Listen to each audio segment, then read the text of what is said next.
হেই everyone, এটা হচ্ছে সরস্বতী ঠাকুর, পিতলের সরস্বতী ঠাকুর। আর এটা আমাদের বাড়িরই। তো ঠাকুরটা যেহেতু অনেক বছরের পুরনো, তো এর রং চটে গেছিলো। তো আমি ভাবলাম ভালো লাগছে না দেখতে, কি করি। তো কতগুলো কালার, ওয়াটার কালার রং তুলি পেয়ে গেলাম সামনে, ভাবলাম ঠাকুরটা রং করি।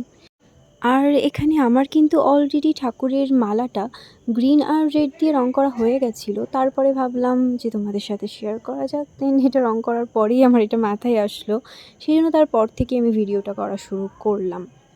আর এইদিকে কিন্তু আমার ফাইনালি পুরো ঠাকুরটা রং করা কমপ্লিট হয়ে গেছিলো। আমি পুরোটা রং দিয়ে কভার করিনি, যেহেতু ওটা পিতলের ঠাকুর ছিল। পুরোটা রং দিয়ে কভার করলে ভালো লাগতো না দেখতে, সেই জন্য আমি পার্ট করে কিছুটা জায়গা রং দিয়ে কভার করেছি। আর ঠাকুরটাকে দেখতে কী দারুণ লাগছিল! ও মাই গড, জাস্ট ওয়াও! আমি তো দেখেই ক্রাশ খেয়ে গেছি। আমি তো চোখ সরাতেই পারছিলাম না। আমার এই কাজটা করতে কিন্তু বেশ অনেকটা টাইম লেগেছে। তো ওই গরমে আমার কি বিধ্বস্ত অবস্থা, আশা করি আমার মুখ চোখ দেখেই বোঝা যাচ্ছে। তো তোমাদের ভালো লাগলে লাইক, কমেন্ট, শেয়ার অবশ্যই করো। টাটা।